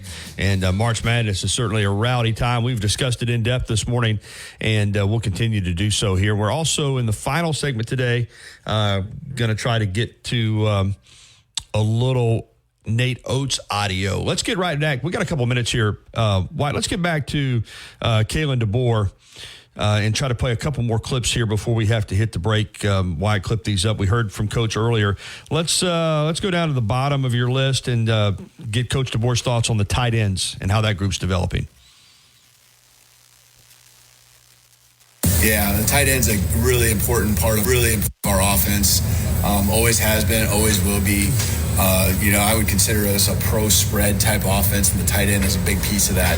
Controls the middle of the field, gives us extra gaps and run lanes. A guy who can line up inside with his hand down, off the ball, flex out, is smart enough to go protections and can run the routes, all part of the tree. That's a big deal in our offense. It's a personnel matchup issue, that we want to try to expose when we get the right guy out there. A lot of competition, a lot of rotation in. They all doing a pretty good job. We're getting CJ back here a little bit. He's not full go necessarily, but him added to the mix. So it's been a thin group, but it's with addition now here coming along, and it's a really, really important part of our team, being able to do different personnel groupings rather than just always be multiple receiver sets is a big deal. And the tight end group's always been important in that role. Yeah, Coach referenced C.J. Dupree there, and the veteran tight end who came back for an extra year. I'll tell you, Amari Niblack, he's out in Austin. He might be second-guessing himself. I think he could have flourished in this offense. All right, here's Coach DeBoer now on what he is prioritizing. Try the football piece and the recruiting piece. Getting the staff aligned and just trying to make sure that we're on the same page with what that practice and the execution of a practice is going to look like. That's big. To me, it's getting to know these guys and showing confidence and just acknowledging the growth that we're seeing with them, challenging them to be even better. So that piece with the players, but just the football, really evaluating how we do everything when it comes to who we are as a team, what our identity is becoming on both sides of the ball. And the guys are doing a really good job. We're throwing a lot at them. Really fast. Today was some red zone stuff, and it just keeps coming. And Saturday will be even more. And we want to try to get ready for a scrimmage to where we can go up and down the field on any down and distance and every part of the field. We can go run plays and see where we're at. All right, Wyatt, let's get to the question about, of course, we know Caden Proctor's coming back, but still some concern there about the offensive line, particularly offensive tackle depth. Here's Coach DeBoer after he was asked about the depth at offensive tackle. Yeah, offensive line-wise, even just if you look at our scholarship numbers, we are short there. And so, you need so many to get through a season. And so those guys are getting a lot of reps, they're getting a lot of work, they're all getting better. Really proud of the way they're just grinding and getting after it each and every day. But scholarship numbers for the offensive line in general, are still just below where we'd like to be going into the fall. So it really is going to help with Proctor coming back because they're already behind there a little bit numbers-wise for this season. All right, let's get to one more clip. And he was asked about, Coach DeBoer was so much discussion about the recruiting calendar, signing day, portal, and so forth. And they're now talking about a June signing day. Coach DeBoer is not necessarily a fan of that. Well, I know there's a lot of concerns, and I think we're a pretty unified group here in the SEC with, trying to just work for the December date right now, and we're good with moving it up. I know in the high school ranks, there's a lot of concern. I think it's a very valid concern that you might have some guys that aren't playing and may opt out if they sign, and I don't know if those are the guys you want playing. I think it's also really good for us for any of those that we want to see play one more season in the fall for our evaluation purposes. I think it's really important. So, everything I think would just get moved up even earlier than what it is. I know there's some reasons why you'd want to do it, but I think at this point, moving it earlier in December is a good move. Just want to be careful not to speed things up more than what we have. But working and hearing from the high school coaches, I think that's what we're trying to do. We're trying to make the game better and make good decisions on behalf of all of us. And I think right now, moving to June is probably a little too much. All right, good stuff there from Coach. All right, let's get to the break. We're going to come back with Brett Pritchard and the Auburn Report. That's coming up next right here on Tide 100.9 FM and 1230 AM WTBC. Covering University of Alabama sports, as well as the national and local scene as well. The Gary Harris Show, only on Tide 100.9 and streaming on the Tide 100.9 app.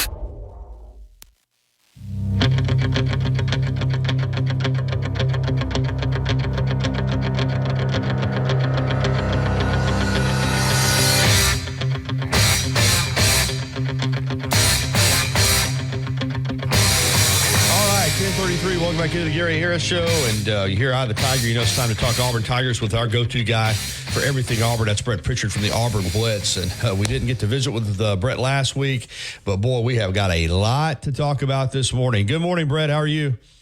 Good, Gary. How are you, buddy? Oh, man, good to have you on. A lot to cover. Before we get to Auburn specifically, March Madness is here. Yesterday, not a good day for the SEC. Of course, they're hoping to bounce back today, but 1-3. Mississippi State gets blown out.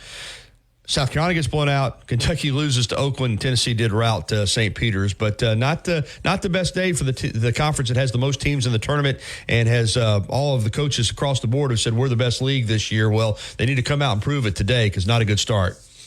Yeah, a lot of pressure on the rest of us, right? Right. I think we found out St. Mary's is terrible, or St. Peter's is terrible, rather. That's just not very good. Tennessee obviously played well, but I think the storyline out of day one for the SEC continues to be Kentucky. And John Calipari, 1-4 in his last 5 NCAA tournament games, and just not a good look. I mean, never really had control of that game at all. We're playing from behind majority of the game, and I know the kid for Oakland had a 10 3-pointer night, and that's what happens in March. You just hope you don't run up on that team and that guy that, just seems to be unconscious on that particular evening. And he was, but, it wasn't just him. Oakland played really well. I thought Oakland defended well, forced Kentucky to take some shots that they didn't want to take, and was really shocked, to be honest, with the play of some of Kentucky's players. I'm not saying the moment was too big for Shepherd because we've seen him all year. He looked like he was scared, Gary. Didn't take but a couple of shots in the game, and really didn't look to try to take a shot. Finally made a 3, with about 10 minutes to go in the second half, and you thought maybe he would start kind of getting in the groove, but then he just disappeared again for the rest of the game. And So it's just an odd dynamic, especially with, the way Kentucky recruits and what John Calipari is able to attract to that program every year. I'm not sure anybody's done less with more than him. But I also think it also put the spotlight on this one-and-done system. Right. And going out and getting these talented freshmen versus doing it like Nate Oates and Bruce Pearl are doing it, going out and getting veteran guys through the transfer portal. And I think it's starting to rear its ugly head for Kentucky. Well, perfect analogy is I don't think there probably was a single pro or not an NBA player on the Oakland roster. Kentucky's loaded with them. But in college basketball, that experience, grown men playing against really talented kids, you're right. It's a lot to overcome. I thought that happened to Alabama last year with all those talented young players they had against San Diego State. They ran into some grown men. So it's a lot of different ways to go about program building now. All right, let's get to Auburn. This afternoon, going to take on Yale. Obviously, the expectation is that Auburn will win the game, but again, you can't take anything for granted in March Madness. No. And looking to move on to Sunday against either UAB or San Diego State. But Auburn seems to be in a good place. I said earlier on my show, everybody's in a good place when they're playing well going into the tournament until they're not. You get beaten this tournament, right or wrong, Brett. That's the barometer. Your season, so much of look at Kentucky is defined by what you do in this tournament, Auburn included. You don't look ahead at all. I mean, you look at the 40 minutes in front of you, and I think that's probably what Bruce Pearl has mentioned to this team the last couple of years. Auburn in the tournament, they won the first round game against Iowa in a tough fault match, and then turned around and played Houston, who was the number one seed, and played them great for a half, and then went on about an 8 or 9 minute drought there in the second half, and Houston took control of the game. And then the year before, Auburn lost in around the 32 as well. They lost to Miami, and again with Jabari Smith and Walker Kessler in that group, it was a bad matchup. And Jim Larinaga just did what he does and had a great team, and they ended up really controlling that game. So Auburn really hasn't done very much the last couple of years in the tournament. And I think Bruce Pearl with this team just winning the tournament championship, it feels a lot like the 19 year. This team doesn't look like that 19 team. But if you look at the similarities, Gary, in 19 Auburn won the SEC tournament, and Bruce Pearl said, he really felt like that sparked them to do what they did in March. And if you go back and remember, New Mexico State had a shot to win the game in the first round against Auburn. They had to struggle, and that's right. It was a corner three, and they missed it. And Auburn went on to go to the Final Four, and they made a run through Kansas, North Carolina, and Kentucky. But just what you said, if that three goes in for New Mexico State, none of that ever happened. And so Coach Pearl said, look, you're not playing for a national championship when you get to the Final Four. You're playing for a national championship when you play your first game. And I think you just have to look at it that way. Right. You have to approach it that way. And you take Yale seriously. I mean, they played some really tough teams this year. They had a double-digit lead on Kansas in Allen Fieldhouse this year. They got some really good players. They're 22-9 for a reason. They've got a really, really good defensive team. They've got a big guy in the middle, 7-footer, that can score the basketball and defend. So Auburn's going to have their hands full. Yeah, and they're a veteran team. Yale's got those graduate transfers, so they're going to have a lot of experience. Yeah, it'll be an interesting game. I certainly kind of think you and I agree, though. Auburn should win, but if they do win, you look ahead to Sunday, and it could be that San Diego State team that knocked out Alabama last year that still has a lot of physical guys, or UAB, which would have a ton of interest. So if Auburn does win, Sunday will be a lot of fun one way or the other. Oh, yeah, absolutely. All of us just took a plane and flew out west. All the Alabama teams, we're all kind of gathered together. But, yeah, I think that's an interesting storyline if Auburn ends up matching up with UAB. But I think UAB is definitely going to have their hands full with a team that went to the Final Four last year. And this bracket is really tough. And, and I know every team's got their arguments and probably their complaints on where they were. But you can't worry about that. You just got to, again, if Auburn were to have landed that 3 seed and Kentucky been the 4, that could have been Auburn last night playing Oakland, and that guy hit 10 threes against Auburn. So, look, you go play the teams that you got to go play, and I think Auburn is on a mission to, it's about them. It's not really about anybody else. It's about, can they improve on what they've done the last couple of years? And this team is veteran. They are playing their best basketball right now. They just won an SEC championship. So I think they know they have a lot to prove. All right, Brett, let's get to the Auburn women because kind of under the radar with the men's tournament cranking up yesterday, but they were in the first 4 game up in Storrs, Connecticut, and fell to Arizona 69-59. Yeah, just got off to a slow start, like Coach Harris said.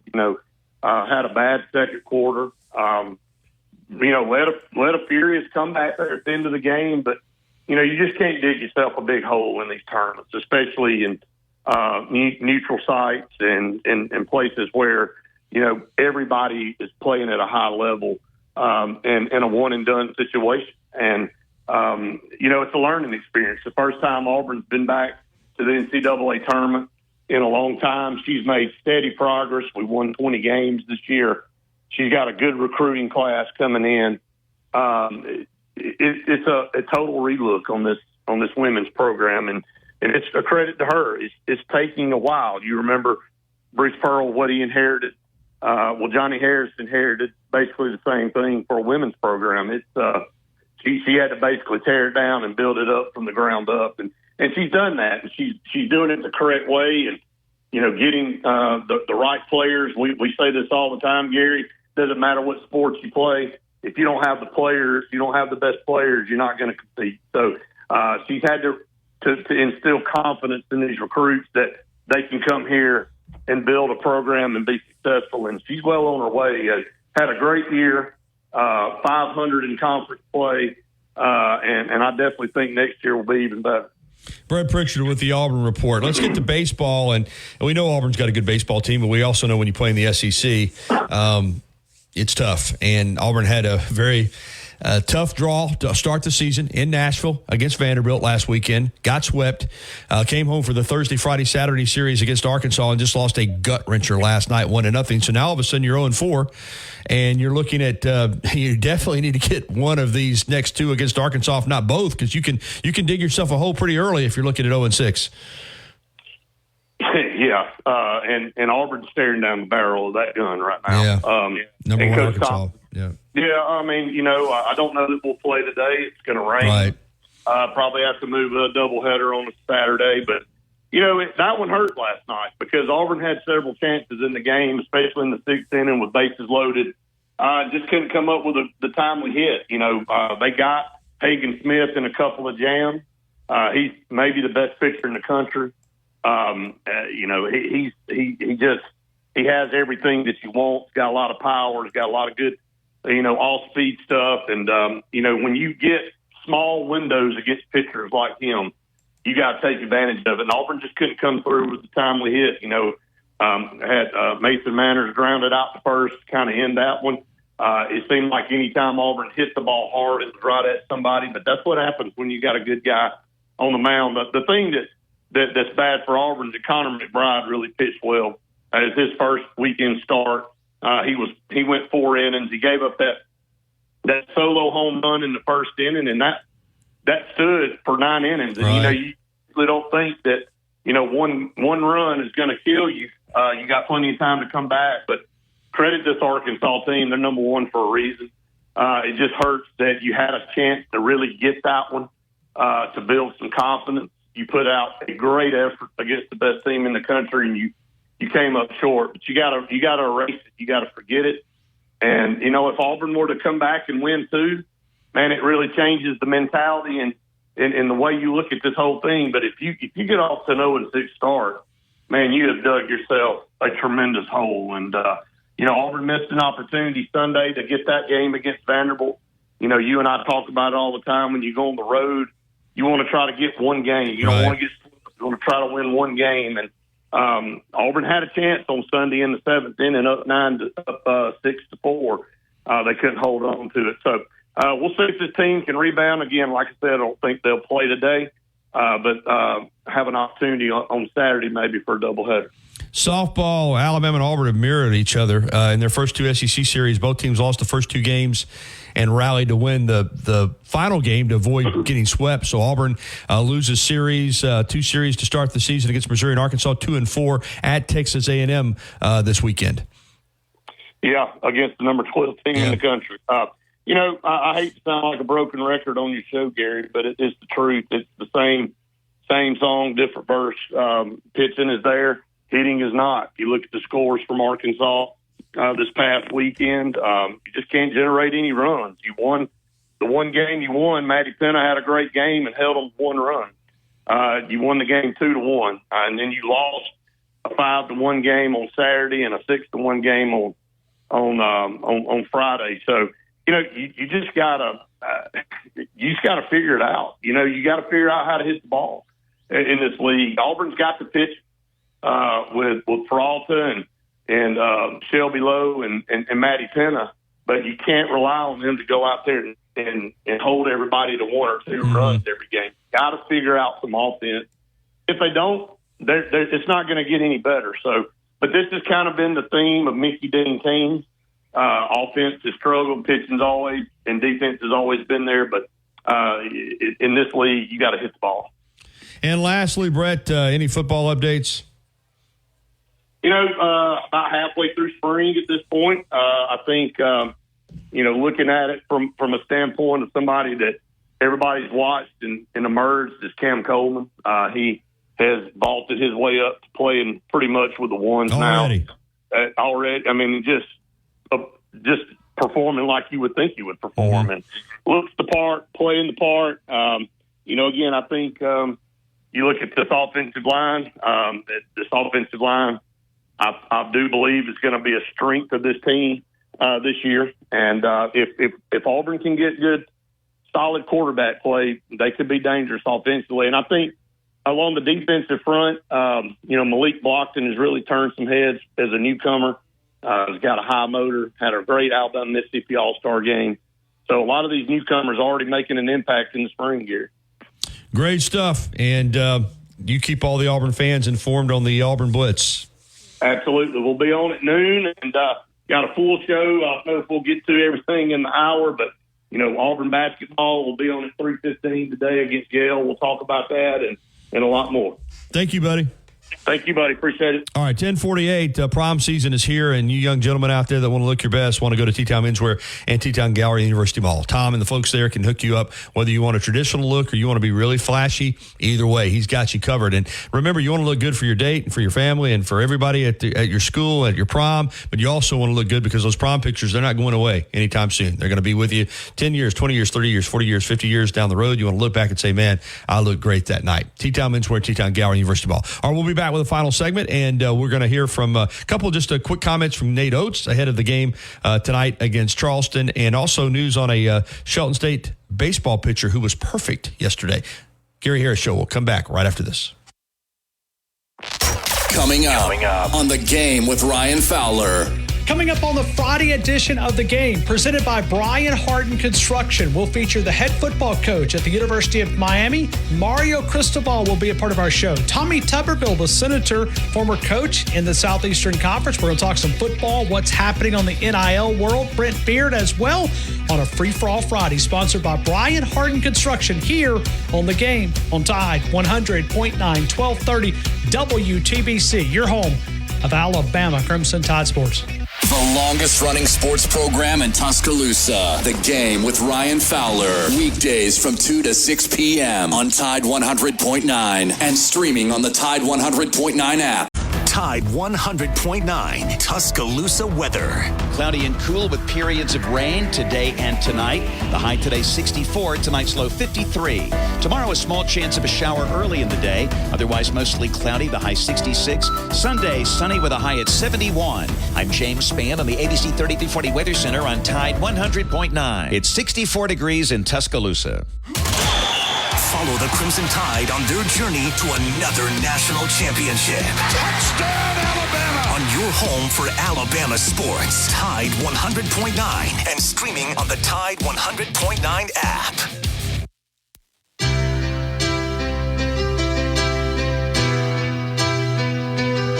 All right, winding it down for another week, and we got a couple more minutes. So real quickly, I want to give a shout-out to Caleb Pittman, Shelton State pitcher. He pitched a perfect game yesterday. It was a run rule game in the second game of a doubleheader against Calhoun, but still, first perfect game in Shelton State history. Congratulations to Caleb Pittman. All right, we got time to run Nate Oates on his messaging to the team ahead of this NCAA tournament game tonight against College of Charleston.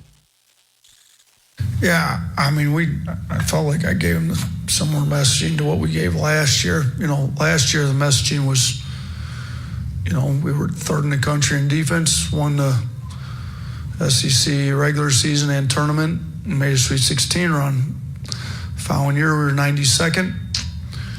We were, I believe, a 6th seed in the SEC tournament. I got bounced in the first round, the SEC tournament and the NCAA tournament, so we've got a guard. And that year we were third in the country again and won the SEC, won the tournament, and proceeded to make a Sweet 16 run. We were the number one overall seed. So my point this year was like, we got to get back. Our goals to try to be top 5 defense in the country. Well, we're obviously not that. Now, do think it's a little bit different. We had Herb Jones and we were third in the country. That's huge help. I mean, he's one of the best defenders in the world right now. He's guarding all the best players in the NBA when the Pelicans play.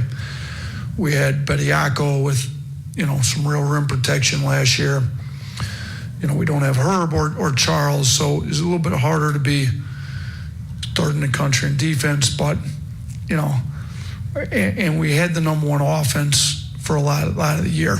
And now we were a few possessions away from winning the SEC if we beat Tennessee at our place, and that was an even game up till about the last couple minutes of the game when they kind of pulled away late. But, if we'd beat Tennessee, we'd have won the SEC. So we were a lot closer to being a championship-level team this year than we were 2 years ago.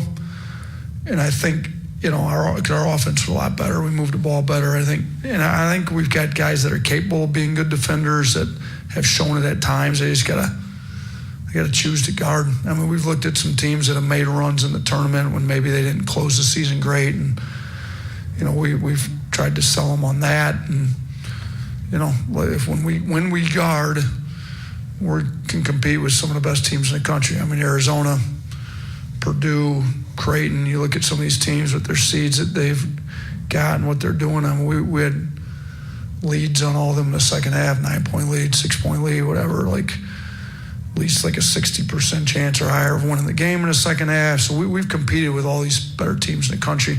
And we don't have any bad losses on the year really either. 2 years ago we had some where we just didn't show up at all losses. We haven't had that. So while our defense isn't what I would have liked for it to be or what our program has kind of set the standard to be, I think we're capable of beating anyone in the country.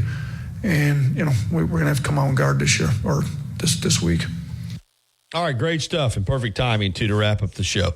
Alabama plays at 6:35 on True TV. And, of course, we'll have the radio broadcast, right, Wyatt? Right here on Tide? Right now, baseball is set to be on Tide, but it's looking like it's going to get rained out in Athens. So basketball should be both on Tide. If it's not on Tide, it'll be on 95.3 The Bear. Yeah, it'll be on 95.3 The Bear regardless. So, of course, Alabama women playing at 4:30.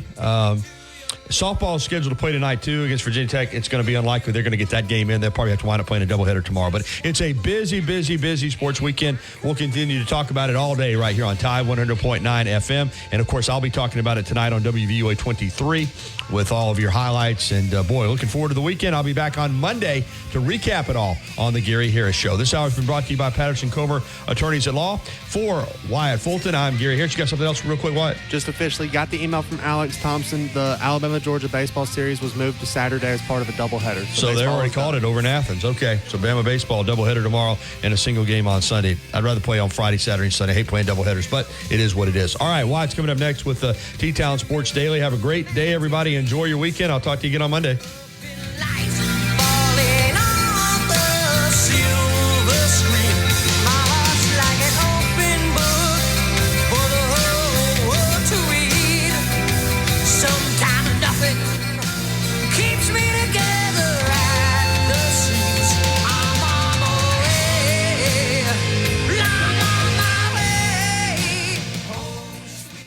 Thank you for listening to The Gary Harris Show on your home for Alabama sports.